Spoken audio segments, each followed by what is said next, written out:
হিংস্র কোনো প্রাণী দেখলেই কি মেরে ফেলা এটা ইসলামী শরিয়ায় জায়েজ আছে? আমিমুল ইহসান এই প্রশ্নটি করেছেন।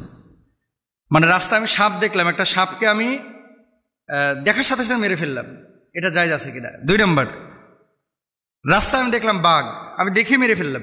রাস্তায় দেখলাম একটা হিংস্র কুকুর, দেখে আমি মেরে ফেললাম, এটা জায়েজ আছে কিনা। দেখেন, বিশেষ করে রাত্রিকালীন সময়ে সাপ, বিড়াল, তারপরে কুকুর, এই ধরনের কোনো প্রাণী যখন দেখবেন যে আপনার পেছনে আসছে বা আপনার বাড়ির ভেতরে ঢুকেছে, সরাসরি আপনি মেরে ফেলবেন না। এগুলো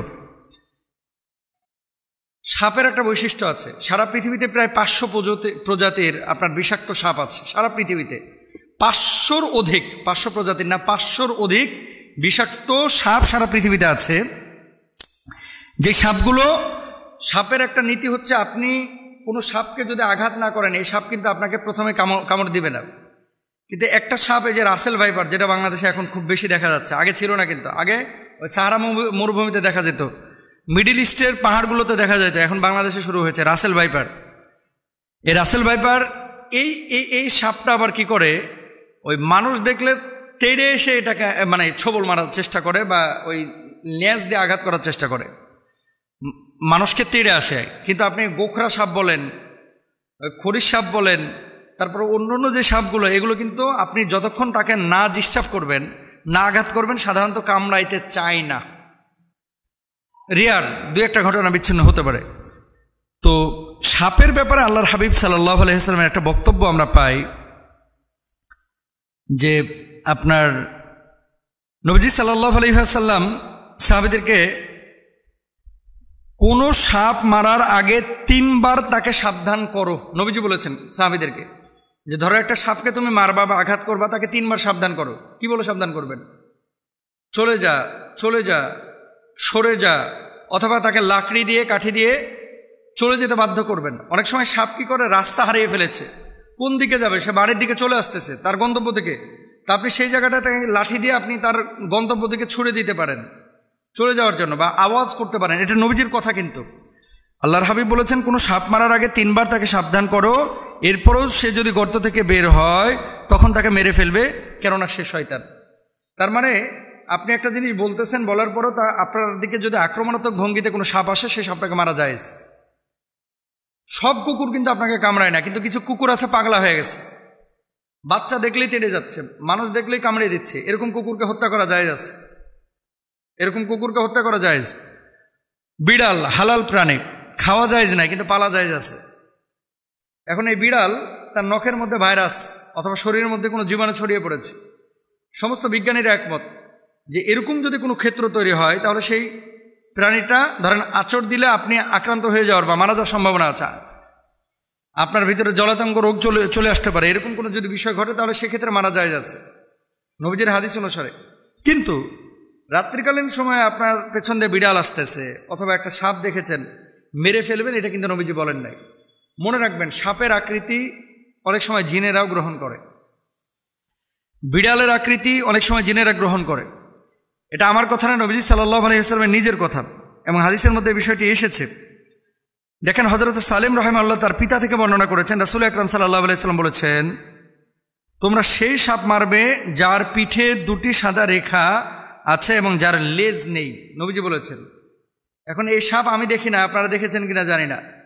নবীজি বলছেন যে সাপের লেজ নাই, কিন্তু সাপের পিঠের উপরে 2টা রেখা আছে। অনেকে বলেন যে খরিশ সাপের কথা বলা হয়েছে, অনেকে বলেন যে অন্যান্য বিষাক্ত সাপের কথা বলা হয়েছে। এখন নবীজি যেহেতু সাপের নাম বলেন নাই, আলামত বলেছেন, আমরা বলতে পারি, কেননা এরা বিষধর হওয়ার কারণে দর্শন শক্তি বিনষ্ট করে এবং গর্ভস্থিত সন্তান ধ্বংস করে দেয়। বর্ণনাকারী বলেন, এরপর থেকে আব্দুল্লাহ রাদিয়াল্লাহু তাআলা আনহু যে কোনো সাপ দেখতে পেলে তা মেরে ফেলতেন। একবার আবু লুবাবা রাদিয়াল্লাহু তাআলা আনহু অথবা যায়েদ ইবনে খাওয়াব রাদিয়াল্লাহু তাআলা আনহু তাকে একটি সাপ মারতে উদ্যত দেখে নবীজি সাল্লাল্লাহু আলাইহি ওয়াসাল্লাম তাকে সাপ মারতে উদ্যত দেখলেন। তারপরে নবী করিম সাল্লাল্লাহু আলাইহি ওয়াসাল্লাম ঘরে বসবাসকারী সাপ মারতে নিষেধ করেছেন। কিছু সাপ আছে ঘরোয়া, ঘরে বসবাস করে, আপনি তার স্থান চেঞ্জ করে দেন, সেখানে বাসা করেছিল, বাসাটা ভেঙে দেন, যে সাপটা যেন অন্য জায়গায় চলে যায়, পুড়ে ফেলবেন না, মেরে ফেলবেন না, এটা নবীজি সাল্লাল্লাহু আলাইহি ওয়াসাল্লাম নিষেধ করেছেন।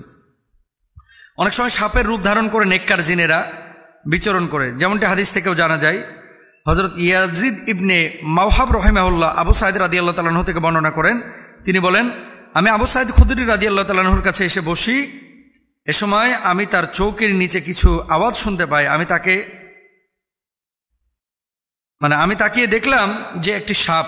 তখন আমি দাঁড়ালে আবু সাঈদ খুদরি রাদিয়াল্লাহু তাআলা আনহু জিজ্ঞাসা করেন, তোমার কি হয়েছে? তখন আমি বললাম, এখানে একটা সাপ আছে। তিনি বললেন, তুমি কি করতে চাও? আমি বললাম, আমি তাকে মেরে ফেলবো। তখন তিনি তার বাড়ির একটি ঘরের দিকে ইশারা করে বলেন, এখানে আমার চাচাতো ভাই থাকতো। খন্দকের যুদ্ধের সময় রাসূল সাল্লাল্লাহু আলাইহি ওয়াসাল্লামের কাছে ঘরে ফিরে যাওয়ার অনুমতি চাই, কেননা সে তখন নতুন বিয়ে করেছিল। আল্লাহর হাবিব সাল্লাল্লাহু আলাইহি ওয়াসাল্লাম তাকে অনুমতি দেন এবং বলেন, তুমি তোমার হাতিয়ার নিয়ে যাও।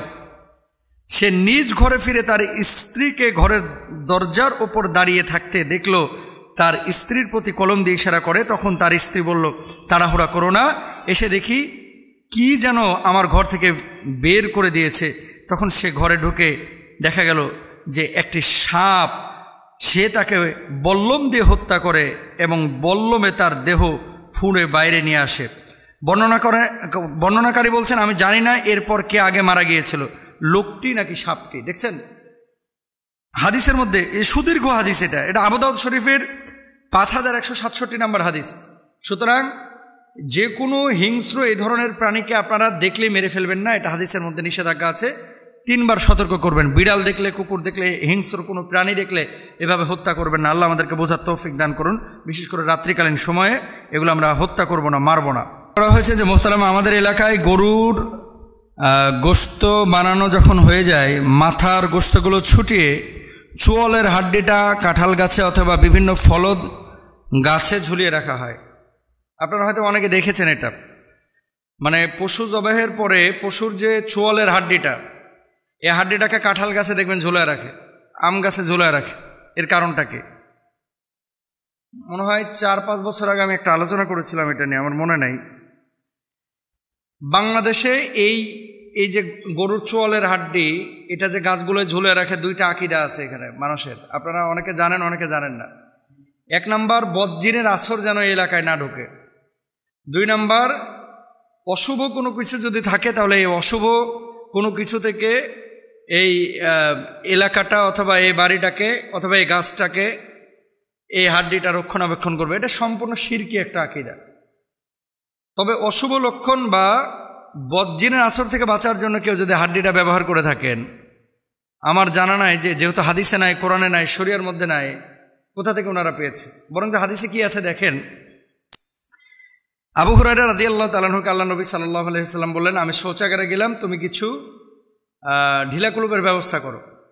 পাথর হতে পারে, মাটি হতে পারে, অবশ্যই গোবর এবং হাড্ডি যেন না হয়। এবং হাড্ডি, কয়লা, কাগজ, গাছের কাঁচা পাতা, খাদ্য দ্রব্য, এগুলো দিয়ে কুলুপ করা নিষেধ, আপনারা জানেন। নবীজির ইস্তেঞ্জা শেষ হলো, এরপরে জিজ্ঞেস করা হলো যে হাড্ডি এবং গোবরের হাড্ডির ব্যাপারে আপনি, গোবরের ব্যাপারে আপনি কেন নিষেধ করেছেন, এই বিষয়টা কেন নিষেধ করলেন কেন? নবীজি সাল্লাল্লাহু আলাইহি ওয়াসাল্লাম তখন জবাব দিয়েছিলেন যে এটা নিষেধ করার কারণ হচ্ছে একটাই, যে আপনার গোবর এবং আপনার এই যে হাড্ডি, এটা জিনদের খাবার। গোবর এবং হাড্ডি হচ্ছে এটা জিনদের খাবার, এটা মানুষের খাবার না। গোবর হাড্ডি জিনরা খায়, এই জন্য নবীজি সাল্লাল্লাহু আলাইহি ওয়াসাল্লাম নিষেধ করেছেন যে এই জায়গাটায় এটা ব্যবহার না করতে। এখন হাড্ডি যদি কেউ গাছের উপরে ঝুলায় রাখে এভাবে, তাহলে তো সে জিনদের খাবারটাকে ওখানে ঝুলায় রাখলো। দেখেন নবীজি বলল যে গোবর হাড্ডি এটা জিনেরা খায়, এটা জিনদের খাবার, আর আপনি ওই জিন থেকে বাঁচার জন্য কি করলেন, হাড্ডিটাকে ওখানে ঝুলায় রাখলেন। তো এটা তো আপনার জন্য উচিত হলো না, এটা তো আসল প্রক্রিয়া হলো না, নবীজির হাদিসের পরিপন্থী একটা কাজ হয়ে গেল। তারপর আসেন, এই ধরনের অনেক কুসংস্কার কিন্তু আমাদের সমাজের মধ্যে আছে। হাড্ডিটা ঝুলিয়ে রাখার পরে আবার গরুর কি করে, ওই যে অন্ডুকোষ, এই অন্ডুকোষটাকে অনেকে কি করে আপনার ফেলায় দেয়। এটা আমাদের খাবাসাতের অন্তর্ভুক্ত, আমাদের মন চায় না, এই জন্য আমরা ফেলায় দিই। কিন্তু আরব বিশ্বের এরা আবার এটাকে খায়। কিন্তু আমাদের এখানে এটাকে এমন হারাম মনে করে, শুকুর খাওয়া যেমন হারাম, এরকম হারাম মনে করে। কিন্তু বিষয়টা কিন্তু এরকম না।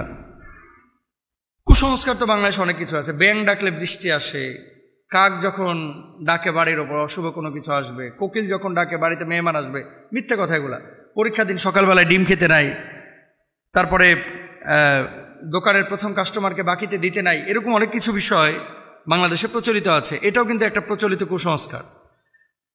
তো জিনেরা সাধারণত এই ধরনের হাড্ডিগুলো পছন্দ করেন খেতে। আপনি এই যে কোরবানির গোশত যখন খান, খাওয়ার পরে হাড্ডিগুলো কি করে, অনেক সময় জানালার সামনে দিয়ে বারান্দায় মানে বাড়ির পেছনে ফেলায় দেন। এটা করবেন না। মনে রাখবেন, চর্বি এবং হাড্ডির যেখানে প্রকোপ বেশি সেই জায়গাগুলোতে জিনদের প্রভাব বেশি। চর্বি এবং হাড্ডি যেখানে প্রকোপ বেশি সেখানে জিনদের প্রভাব বেশি। গোশত খাওয়ার পরে অনেকে টিস্যুতে হাত না মুছে, এই ঘরের গামছা টামছা আছে এগুলো না হাত মুছে আপনারা ধুয়ে দেন। চর্বির গন্ধ এটা জিনদের পছন্দনীয় একটা জিনিস। তা আপনি গোশত খাইলেন, চর্বি ফেলায় রাখলেন, হাড্ডি ফেলায় রাখলেন, হাত যেখানে সেখানে মুছলেন, বদজিনের আশ্রয় তো বাড়ির মধ্যে হবেই। তো এই জন্য চোয়ালের হাড্ডি, চর্বি, গোশত এগুলো আমরা সাধারণত চেষ্টা করবো ইনশাল্লাহ এগুলো যেন কোনো কুসংস্কার আমাদের কাছ থেকে না হয়। তারপর দেখেন, গাছের পাতা রাত্রেবেলায় ছেঁড়া নাকি যাবে না। রাত্রেবেলায় গাছের পাতা ছিঁড়লে গাছের কষ্ট হয়। ফল ছেঁড়া যাবে না, নিষিদ্ধ, এরকম মানুষ বলে থাকে। তারপরে ঘরের চৌকাঠে বসা দারিদ্রতার লক্ষণ। এই পোশাক আশাক ধুয়ে নিংড়ানো যে পানিটা, এটা পায়ের ওপরে পড়লে নাকি তার ঘরে দারিদ্রতা আসে। অহেতুক কথা, কোনো ধরনের ভিত্তি নাই। আল্লাহ তাআলা আমাদেরকে এই সমস্ত বিষয় থেকে, কুসংস্কার থেকে হেফাজতে রাখুন।